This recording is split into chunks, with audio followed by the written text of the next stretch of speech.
So now, for the last presentation from Rufaro on a systematic review of animal studies, something completely different, if you see what I mean.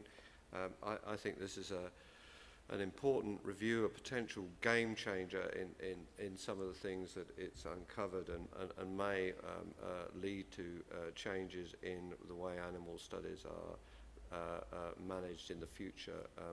But I'll let Rufaro take over the story now. Thank you, Paul. My name is Dr. Kashangura, and I come from Swaziland. I worked with the Effective Health Care Consortium when I was doing my master's in clinical epidemiology with Professor Taryn Young as my supervisor. My question to you today is, how much does preclinical data contribute to decisions to do trials? I have no actual or potential conflict of interest in relation to this presentation. An annual incidence of 10.4 million cases of TB was reported in 2015, and TB was noted to be responsible for about 1.4 million deaths in that same year. A TB vaccine was done in 2,797 infants here in Cape Town, South Africa, and this trial showed no efficacy in terms of reduction of TB disease or TB incidence. This vaccine, MVA-85A, is hypothesized to boost BCG in order to cause reduction in TB disease. BCG is currently the only licensed vaccine to be used for protection in severe TB disease in infants. However, for pulmonary disease, it has not shown much efficacy, or it has poor results and variable results in some settings. In 2012, a whistleblower came to the Cochrane Infectious Diseases Group, raising questions about the animal experiments that were done prior to this trial, with the aim of proving that MVA-85A had more benefits or added more benefits over and above that provided by BCG.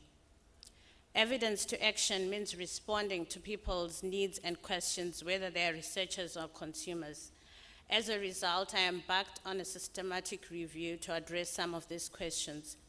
This was going to be an interesting journey, as it was going to be potentially controversial and also difficult to publish. The question was looking at preclinical studies of MVA-85 vaccine boosting BCG compared to BCG alone, and we were looking at measures of pathology, lung bacterial load, and mortality or human endpoint. And just to let you know a bit about human endpoint is when animals are observed using a pre-specified criteria to look at the signs and symptoms that show severe disease resulting in the animals being killed. The review was later to be published in the International Journal of Epidemiology with the title Effects of MVA-85 Vaccine on Tuberculosis Challenge in Animals, and these are the co-authors and my supervisors to whom I acknowledge. We started off with 1,130 studies, and 8 of them met the eligibility criteria.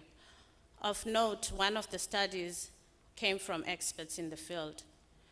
In terms of quality of the studies, 2 of them had competing interest statements. Only one mentioned a randomization method, 1 had baseline comparability, and none mentioned blinding in terms of human endpoint or bacteriology. Our findings were very simple. There was no clear effect of MVA-85 booster on all the 3 outcomes. In terms of human endpoint, basically most of the studies did not show any statistical difference between the booster vaccine and BCG. 1 had no statistical comparison, and 1 had more animals reaching human endpoints in the MVA-85 group compared to the BCG alone. The only study that showed a significant difference had an additional vaccine given to MVA 85. What is so special about the Sharp 2010 paper is that this trial in monkeys is not easily accessible on PubMed. Maybe it's because the keyword MVA 85A is nowhere in the title, and it's also not a keyword for that study.